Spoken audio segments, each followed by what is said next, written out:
iri? Pernah nggak sih kalian merasa iri dengan orang lain? Apalagi orang itu lebih hebat dari kalian nih masalahnya.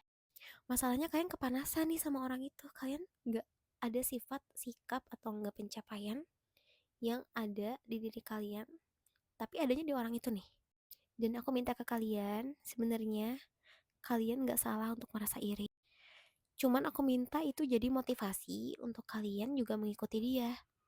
Ikuti pencapaian dia, ibaratnya kayak misalnya, oh dia rajin nih di bagian bidang ini, atau nggak dia upgrade skill ini, atau dia, oh kenapa sih dia disenangi di sebuah lingkungan itu tapi aku enggak, atau nih kalian pengen kecantikan yang ada di fisik dia gitu, terus lihat dia asa cantik banget, terus fashionable banget, atau hal-hal yang kalian tuh sebenarnya nggak kayak gitu.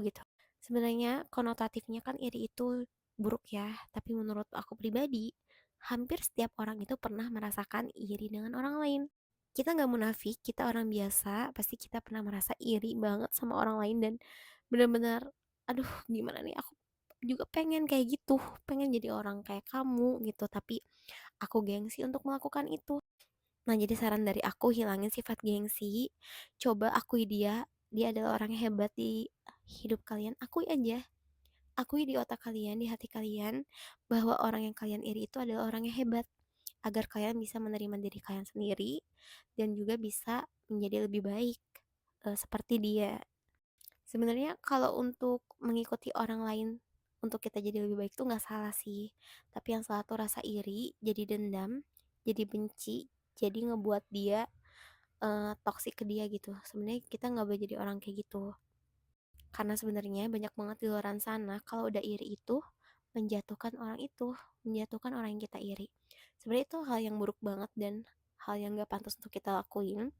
Tapi kalau kalian pernah jadi orang-orang kayak gitu, orang-orang yang iri sama orang lain, terus kalian ngejatuhin orang itu tanpa kalian sadarin, dan ya saat kalian lihat video aku, kalian baru sadar kalau kalian pernah ada di posisi itu.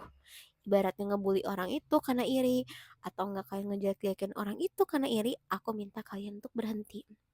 Dan eh kalian sadar dulu deh untuk tidak melakukan hal itu lagi. Setelah itu baru kalian bisa menjadi orang yang lebih baik.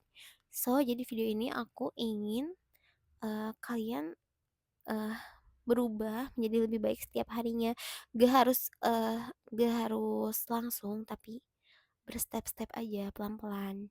Dan untuk gimana caranya, kalian bisa follow aku, terus lihat juga YouTube channel aku, dan di sana juga bakal aku kasih spill-spill juga cara-cara yang lebih mendalam lagi, bagaimana caranya supaya kalian bisa ya menjadi lebih baik setiap harinya, walaupun hanya 1 sampai 5 poin, atau enggak 1 sampai 10 poin aja, dan itu udah jadi hal yang luar biasa sih buat kalian. Aku akan bangga juga sih sama kalian. Aku juga masih berubah menjadi ke hal yang lebih baik, jadi aku minta kita sama-sama belajar. Dan disclaimer ini bukan buat orang-orang julid ya, aku minta ke yang julid jangan jangan ada di sini ya video ini, karena aku inginnya ke orang-orang yang emang pengen berubah menjadi lebih baik, cuman pengen mengedukasi kayak gitu aja.